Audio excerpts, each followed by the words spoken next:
Hello and welcome to my video where I'm going to show you 3 different ways of doing large right-leaning decreases.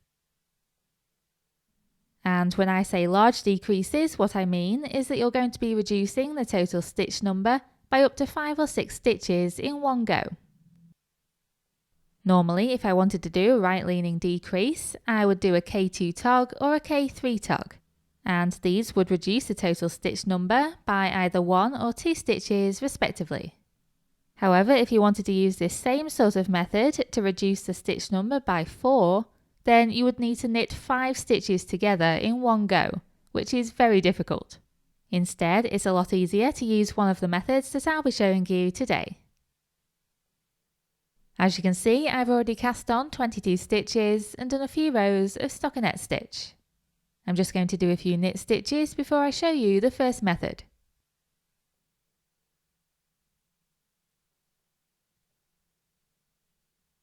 Okay, so for the decrease, you need to begin by knitting 1 stitch.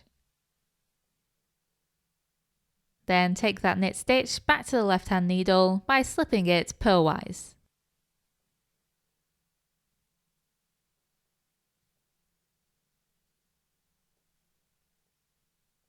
Keeping that knit stitch on the left hand needle, use your right hand needle to pick up the second stitch down, take it over that knit stitch and drop it off the end of the needle.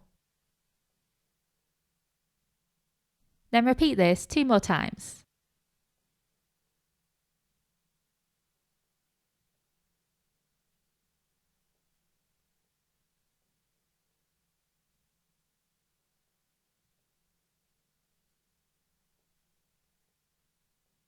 For every stitch that you drop off the end of the needle, you're reducing the overall stitch number by 1. So here we're dropping 3 stitches off the needle, so we're decreasing by a total of 3. If instead you wanted to decrease by 4 stitches, you would drop 4 stitches off the needle, and if you wanted to decrease by 5 stitches, you would drop 5 stitches off the needle, and so on. For every strand that you drop off the needle, you'll also create a little diagonal strand of yarn on the front of your knitting, which we'll take a look at a bit later on. You then need to slip that knit stitch purlwise back to the right hand needle, like so.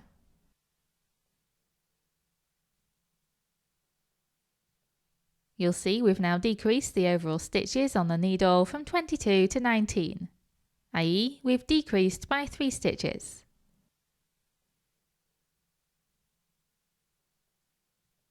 Now I'm just knitting to the end of the row, and then I'll do a row of purl stitches.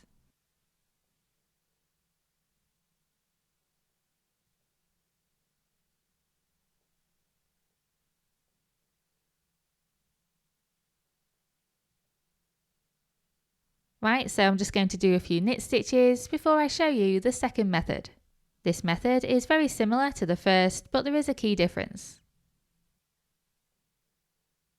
Right, so to begin, you need to bring the working yarn between the needles to the front. Then lay it over the front of the left hand needle, like so.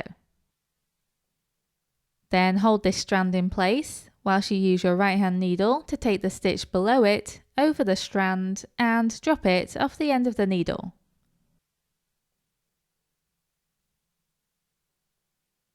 Do this 3 times in total.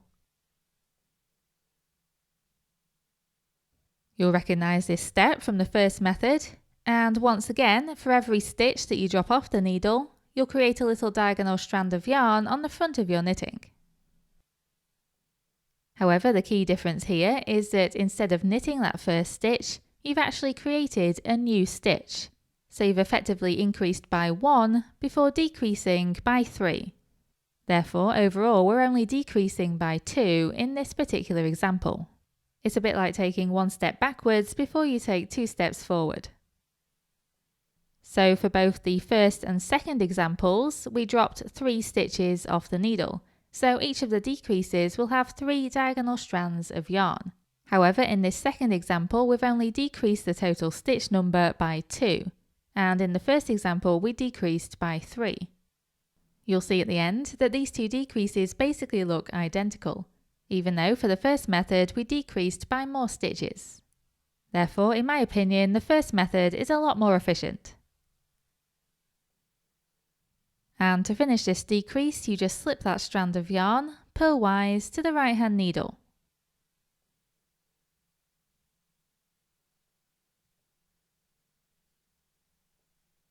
Now I'm just knitting to the end of the row, and then I'll do a row of purls.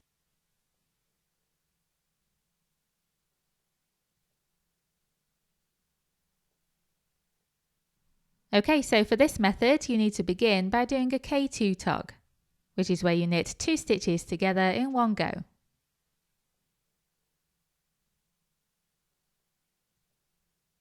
This is a single decrease, so we've already decreased by 1 stitch.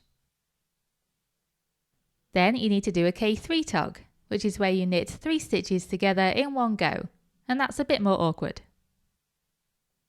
This is a double decrease, so now you're decreasing by another 2 stitches.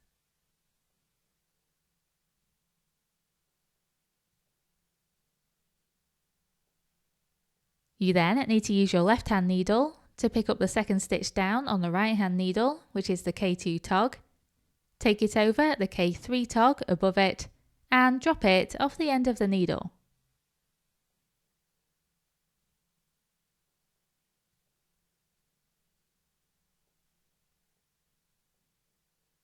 And this will reduce the stitch number by another 1 stitch.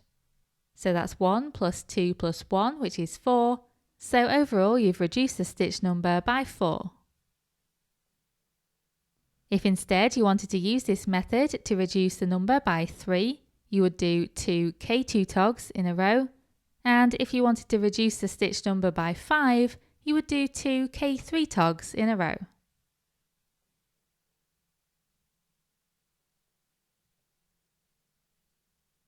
And now we can see what these decreases look like on the front of the knitting. As you can see, the first and second decreases that we did are basically identical. The first decrease is a little bit more bulky than the second, but for the reasons that I mentioned before, I still prefer the first method. Then the third decrease is a little bit different and is perhaps more visible. There's a little bar of yarn that you can see, which always happens when you do a k2tog or a k3tog. And here you can see what they look like from the back. And that's it, that's how you do a large right-leaning decrease. I really hope this has been helpful for you, and thank you very much for watching.